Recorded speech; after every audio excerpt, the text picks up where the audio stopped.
Bonjour. Après avoir fait le portrait de Charlie Chaplin en perçage, on s'attaque aujourd'hui à celui du Comte de Monte Cristo. ou plutôt de celui qui l'incarne, Pierre Ninet. Pourquoi avons-nous choisi Pierre Ninet? Belle gueule du cinéma français, Pierre Ninet incarne parfaitement l'esprit Obicam. Polyvalence, précision et créativité. Il peut tout jouer, comme Obicam peut tout faire, il est toujours à l'aise dans toutes les situations. À défaut de lui refaire le portrait pour un rôle, on va usiner son portrait. Clin d'œil à son talent protéiforme et à notre savoir-faire technique.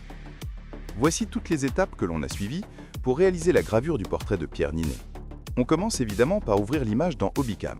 Le logiciel lance alors automatiquement l'utilitaire IMG2VEC. On définit ensuite la taille de l'image pour qu'elle corresponde aux dimensions de la plaque à usiner. Dans notre cas, la plaque mesure 300 mm par 400 mm.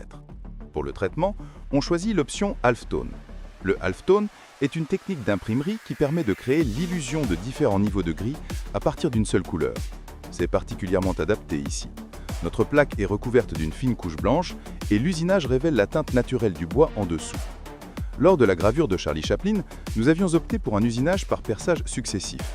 Pour Pierre Ninet, nous avons choisi une approche différente, des stries parallèles. Sur IMG2VEC, cela correspond à un tracé centre, avec l'option ligne pour le calcul des équations. On aurait pu opter pour des vagues ou d'autres effets graphiques, mais la sobriété des lignes correspond bien à l'esprit de ce projet.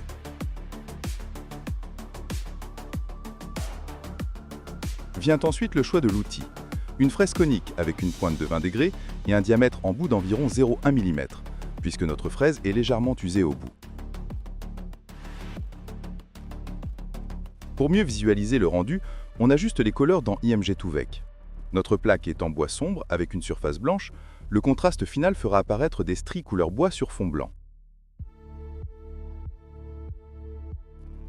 L'image d'origine est ensuite masquée, 0% d'opacité, afin de ne garder que le tracé. Nous donnons un angle de 45 degrés aux lignes et nous définissons le pas ainsi que la largeur des stries. Un pas de 1,5 mm, une largeur maximale de 1 mm et une largeur minimale de 0,1 mm pour ne pas usiner la zone blanche autour du visage de Pierre Ninet.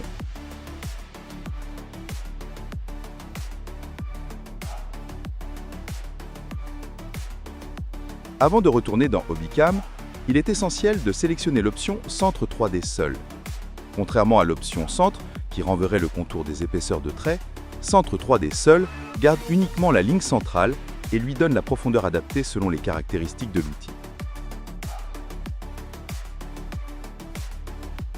De retour dans Obicam, on cache l'image de référence.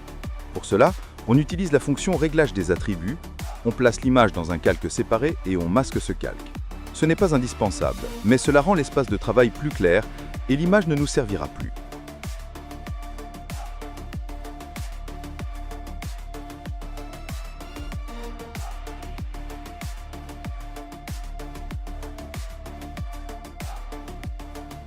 On trace ensuite le rectangle représentant la plaque et on positionne l'origine du programme dans le coin inférieur gauche. Le tracé initial débutant en X0, Y0, il faut ajuster le placement pour centrer l'image sur la plaque. On calcule alors le décalage en X et en Y en fonction de la différence entre la taille de l'image et celle de la plaque.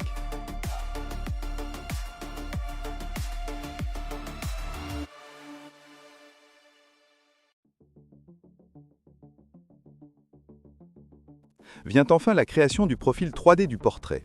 On lui associe un cycle de suivi de trajectoire 3D, avec plusieurs passes en Z pour éviter des efforts latéraux trop importants sur la machine. Ici, nous avons choisi 4 passes. Les 3 premières auront chacune une profondeur de 0,4 mm, et on termine avec une passe de 0,15 mm.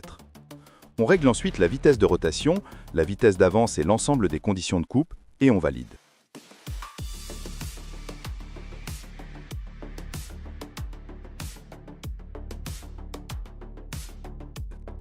Obicam calcule alors automatiquement le temps d'usinage, une fonction très pratique qui donne une estimation précise non seulement de la durée du travail, mais aussi de l'heure de fin.